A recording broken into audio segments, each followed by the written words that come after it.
내년도를 위해서 우리 찬양대원으로도 많이 지원해 주시면 감사하겠습니다. 오늘은 이름이 능력이 되어 이런 제목으로 함께 말씀을 나누도록 하겠습니다. 각각의 이름에는 뜻이 있습니다. 건물 이름, 가게 이름, 회사 이름에는 각각 이름의 뜻을 가지고 있습니다. 희망하고 소망하고 바라고 추구하고 목적하는 것을 그 이름에 담습니다. 사람들의 이름은 더욱더 그러합니다. 아버지가 할아버지가 이름을 지을 때 큰 뜻을 갖고 이름을 짓습니다. 여러분, 제 이름은요 조용순이죠. 여자 이름이라서 어렸을 때 놀림을 좀 많이 받았는데, 뜻은 나라 조, 얼굴 용, 맑은 순. 그래서 나라의 얼굴이 맑은 사람이 되라. 웃으신 분도 계시거든요. 예, 그런 이름의 뜻을 가지고 할아버지 뻘 계시는 큰아버지께서 지어주신 그런 이름입니다.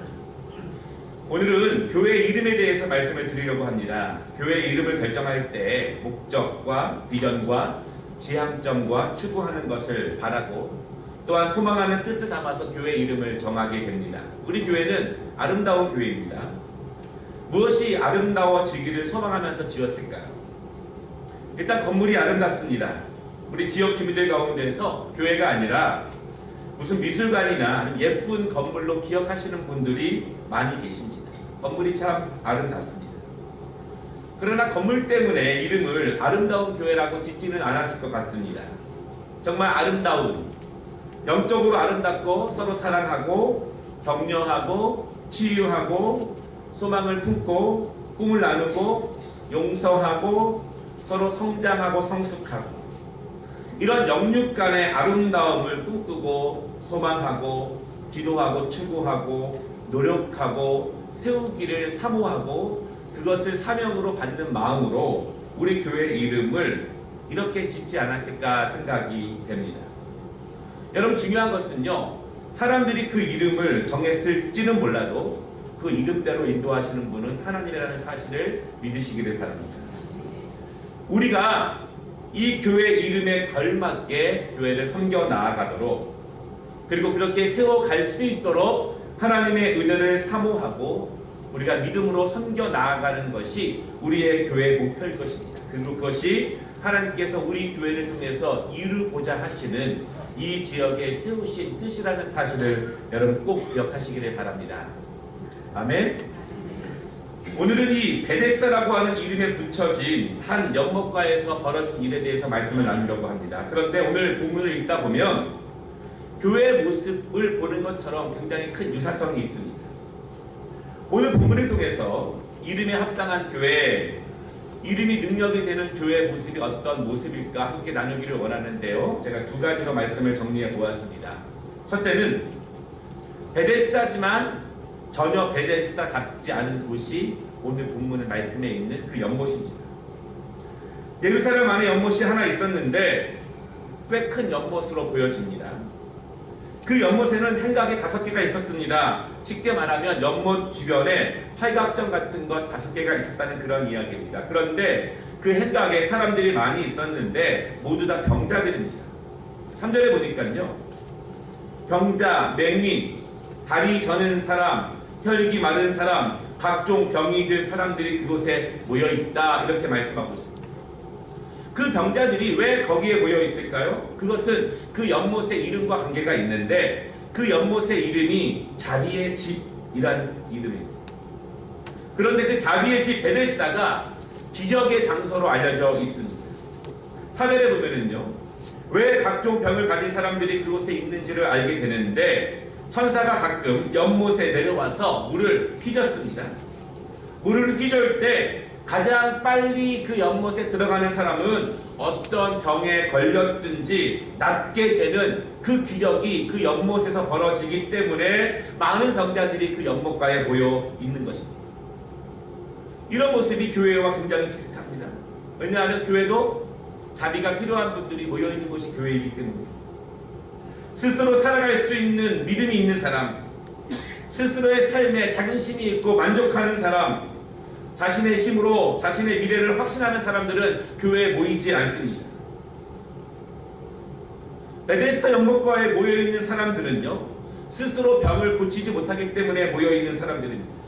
돈이 없어서 병을 고치지 못한 사람도 있지만 돈이 있어도 의학적으로 고치지 못하는 불치의 병에 걸렸기 때문에 거기에 모여있는 사람도 있습니다. 중요한 것은 자신의 힘으로는 병을 고칠 수 없는 사람들이 그 옆에 모여 있습니다. 낫고 싶고 강건해지고 싶고 힘을 얻고 싶고 행복한 삶을 살고 싶은 사람들이 기적을 바라면서 그 베데스다 자비의 집 옆에 모여 있는 것입니다. 언제 천사가 내려와서 물을 휘젓는다면 하나님의 자비가 내려오는 것으로 믿고 얼른 뛰어가서 지금까지 내 힘으로 병을 고치지 못했지만 먼저 물에 들어가서 내 병이 고쳐지기를 바라고 사모하는 사람들이 그곳에 모여 있습니다. 교회도 그런 것 같습니다. 물론 교회 안에 육체적인 질병 때문에 아픔을 가진 분도 있지만 마음의 아픔을 가진 분도 있습니다. 가정과 경제, 자녀들과 부모님들과 관계적인 어려움이 있는 분도 있습니다. 인생 자체의 목적에 대해서, 미래에 대해서, 영혼에 대해서, 진리에 대해서, 삶에 대해서 고민이 있고 염려가 있고 아픔과 슬픔이 있는 분들이 교회에 모여들게 됩니다. 내 힘으로 할 수 없기 때문에 아무리 해결하려고 해도 이 세상에서는 답을 찾을 수 없기 때문에 진리를 찾고 또한 하나님의 은혜를 사모하는 마음을 가지고 창조주 하나님을 의지하고 그분의 자비가 나에게 내려오기를 바라면서 교회에 모여든 분들, 바로 그것이 교회의 모습인 것 같습니다. 여러분, 오늘 제가 베데스다의 모습이 교회의 모습과 비슷하다 이렇게 말씀을 드렸는데 오늘 첫 번째 말씀의 제목이 베데스다지만 전혀 베데스다 같지 않은 곳 이렇게 말씀을 드렸습니다. 무슨 의미일까요? 왜 그럴까요? 베데스다 연못의 이름은 자비의 집인데 현실은 전혀 자비의 집 같지 않기 때문입니다. 그 안에서 전혀 자비로운 일들이, 행동들이 나타나지 않기 때문에 그렇습니다. 왜 그럴까요?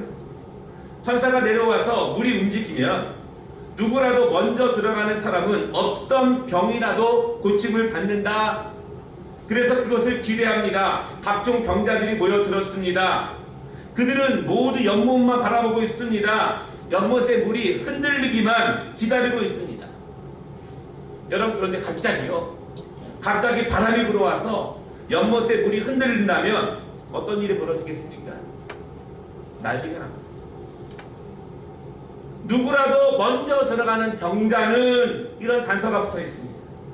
먼저 들어가야 병을 고칠 수 있습니다. 그래서 난리가 납니다. 서로 먼저 들어가려고 밀치고 넘어지고 다리를 붙잡고 서로 먼저 가려고 물에 뛰어들고 난리가 납니다. 여러분, 이게 무슨 자비지? 하나님이 천사를 내려보내서 스스로 병을 고칠 수 없고 자비를 구하는 사람들에게 자비의 은혜를 주시는데 하나님이 이런 식으로 자비를 내려주시겠습니까? 저는 그렇게 생각하지 않습니다. 이름은 자비의 집이지만 전혀 자비의 집 같아 보이지 않습니다. 그 이름이 전혀 능력이 되지 않는 곳이 오늘 본문에 있는 베데스다 연못이라고 생각합니다.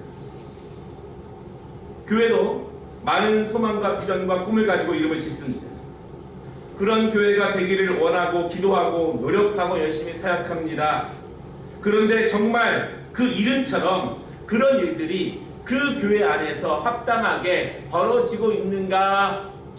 그거에 대해서는 잘 모르겠습니다. 교회 안에도 경쟁이 있습니다. 교회끼리도 경쟁이 있습니다. 교회 안에 분파가 있습니다. 끼리끼리 모이는 사람들이 있습니다. 교회 안에서도 내가 먼저 은혜 받고 내가 먼저 축복받고 내가 먼저 주도하고 다른 사람이 은혜 받고 잘 되는 것을 시기하는 모습도 있다면, 다른 사람들을 배려하지 않는 말과 행동들이 있다면 멋진 이름을 가진 교회일지는 모르지만 그 이름의 능력은 갖지 못한 교회일 것입니다. 베데스다 연못가에서 어떤 식으로든지 먼저 들어오는 병자를 고쳐주시는 것은 하나님의 뜻이 분명히 아닐 것입니다. 하나님은 그런 식으로 고쳐주시지 않습니다. 마찬가지로 교회도 그렇습니다. 믿음의 공동체도 그렇습니다. 은혜로운 모습을 추구하지 않는다면 서로 격려하고 참아주고 용서하고 함께하고 사랑하고 도와주고 섬겨주고 이런 모습이 아니라면, 이런 모습을 노력하고 애쓰며 나아가지 않는다면 교회 이름은 멋있을 수 있지만, 교회 건물은 휘황찬란할 수 있지만 그 이름이 능력이 될 수는 없다는 말씀입니다. 다른 성도들과 함께 어우러지고 노인과 어린아이가, 많이 가진 사람들과 없는 사람들이, 또한 서로 다른 사람들이 함께 어우러지고 그 이름에 걸맞는 능력을 함께 일구어가는 교회, 그런 은혜. 여러분, 베데스다는 자비의 집이 되지 못했습니다. 우리 교회가 우리 교회 이름에 합당하게 그렇게 나아가고 있는 교회인지, 하나님이 그 이름을 위해서 나에게 무엇을 원하시는지, 내가 이 교회에서 어떤 것을 감당해 나아가야 하는지 우리가 다시 한번 생각하는 그런 시간이 되었으면 좋겠습니다. 두 번째로요, 그러면 어떻게 이름이 능력이 될 수 있을까요? 오늘 오전 말씀에 보니까 그곳에 38년 된 그 질병으로 고생하는 한 사람이 누워 있었습니다. 일단은 38세는 훌쩍 넘는 한 중년 이상의 남자로 보여집니다. 언제부터인지는 모르지만 병이 심해져서 전혀 움직일 수 없다고 말을 하고 있습니다. 그리고 그렇게 누워 있은 지가 꽤나 오래된 것으로 보여집니다. 38년이나 그 병을 가지고 있다고 하는 것은 이 땅에서는 더 이상 고칠 수 없는 병이라는 것을 의미합니다. 그리고 그 병 때문에 수많은 어려움이 있었겠지요. 그렇게 혼자 연못가에 있는 것은, 누구도 그를 도와주지 않는 것은 아마도 가족도 외면하고 친구도 없는 가장 처절한 외로움을 가진 사람이 오늘 베데스다 연못가에 있는 것으로 보여집니다. 움직일 수도 없는 그가 왜 그 연못가에 있을까요? 혹시나 자기도 자비를 받아서 병을 고칠 수 있는 소망이 있을까 해서 그 자리에 있습니다. 그러나 그것은 희망사항이에요. 그가 얼마 동안 그 자비의 집에 있었는지는 모르겠지만 그에게는 베데스다가 더 이상 자비의 집은 아닙니다. 두 가지 이유가 있습니다. 첫째로는요, 그는 스스로 움직일 수 있는 능력을 가진 사람이 아닙니다. 물이 움직인다고 해도 그는 자신의 힘과 자신의 능력으로 물에 들어갈 수가 없습니다. 자비의 집에 왔지만 자신의 힘으로는 절대 자비를 받을 수가 없습니다. 자비라고 하는 이름은 그림의 떡이지 그에게 능력이 될 수 없는 것이 바로 이 자비의 집입니다. 두 번째 이유가 있습니다. 만약 물이 움직인다고 해도 먼저 들어가는 딱 한 명에게만 치유함이 있다고 그렇게 그들은 믿고 있습니다. 그 수많은 병자들이 있는데 38년 동안이나 누워있는 그 사람이 그 경쟁으로부터 이겨서 혼자 병고침을 받는 것은 완전히 불가능하겠죠. 여러분, 우리 교회에서 한 명에게만 은혜를 준다면 누가 받겠습니까? 여러분, 가능성이 있으시겠어요? 베데스다가 이름만 베데스다지 전혀 베데스다 같지 않습니다. 이름만 자비의 집이라고 불려있지 전혀 자비의 자자가 없는 곳이 바로 이 베데스다 연못가입니다. 여러분, 그렇다면 어떻게 이름이 능력이 될 수 있을까요? 어떻게 베데스다가 자비의 집이 될 수 있을까요? 어떻게 그곳에 자비의 은혜가 그곳에 임할 수 있을까요? 오늘 본문 6절에 보니까 예수님이 그곳에 찾아오십니다. 아무리 건물이 멋지고 아무리 많은 사람들이 모여 있어도 예수님이 안 계시면 베데스다가 자비의 집이 될 수 없습니다. 이름이 능력이 되기 위해서는 그곳에 예수님이 계셔야 하고, 그들이 예수님을 만날 때 그 베데스다가 자비의 집이 된다는 사실을 믿으시기를 합니다. 왜 예수님이 계셔야 베데스다가 자비의 집이 될 수 있을까요? 오늘 6절과 8절에 그 이유가 나와 있습니다. 첫째로 6절에 보니까요, 예수님은 그의 사정을 아신다 이렇게 말씀하고 있습니다. 38년 된 병자의 사정을 이미 아신다 이렇게 말씀하시는 거예요. 그가 왜 여기에 나와 있는지, 그가 어떤 자비를 구하고 있는지 예수님은 이미 알고 계시는 것입니다. 그의 인생을 아시고 그의 사연을 아시고 그의 고통을 아시고 그가 왜 이 자리에 어떤 자비를 구하며 은혜를 구하며 와 있는지를 예수님이 이미 아신다, 그렇게 말씀하고 계십니다. 여러분, 주의 자비를 구하십니까? 간절하십니까? 주님이 이미 아신다는 사실을 믿으시기를 바랍니다. 왜 베데스다에 예수님이 계셔야 그곳이 자비의 집이 되는 두 번째 이유는요, 예수님은 베데스다에 자비를 베푸시기 위해서 방문하셨습니다. 오늘 38년 된 병자에게 물으십니다. 내가 낫기를 원하느냐? 병자는 당연히 낫기를 원한다고 말씀을 드립니다. 그리고 8절에 예수님이 선포하십니다. 일어나 내 자리를 들고 걸어가라. 예수님이 방문하시고 예수님을 만나고 그분이 선포하셔야 그분이 주는 자비가 그에게 임한다는 사실을 여러분 믿으시기를 바랍니다. 38년 동안 베데스다 연못가에 있어도 능력이 되지 않습니다. 오래 있는다고 되는 것이 아니라 그 자리에서 예수님을 만나고 예수님의 자비의 선포가 그에게 임해야 그에게 능력이 되며 그에게 자비가 된다는 사실을 여러분 믿으시기를 바랍니다. 예수님이 계시는 그곳은 선착순이 아닙니다. 예수님이 계시는 자리의 집은 그분의 전적인 은혜가 모든 사람에게 폭포수처럼 부어주는 곳이 예수님이 계신 자리의 집입니다. 자신의 힘으로 고칠 수 없지만, 자신의 힘으로 아무것도 할 수 없지만 그저 자비만 바라보는 그들에게 예수님이 오시고 예수님이 만나 주시자 베데스다가 자비의 집이 되었습니다. 말씀을 마치겠습니다. 오늘 저는 베데스다가 이 연못이 교회와 비슷하다고 말씀을 드렸습니다. 모든 교회들은 꿈을 가지고 있습니다. 비전을 가지고 있습니다. 받은 사명을 이루고 하나님의 영광을 위해서 교회의 이름을 정하고 열심히 사역하고 예배를 드리고 기도합니다. 그 교회에 많은 성도들이 모여서 주의 은혜를 사모하며 주님의 자비를 구합니다. 베데스다에 모인 사람들처럼 내 힘으로 안 되고 할 수 없는 것들이 많기에 자비만을 구하며 예배하고 기도하는 것입니다.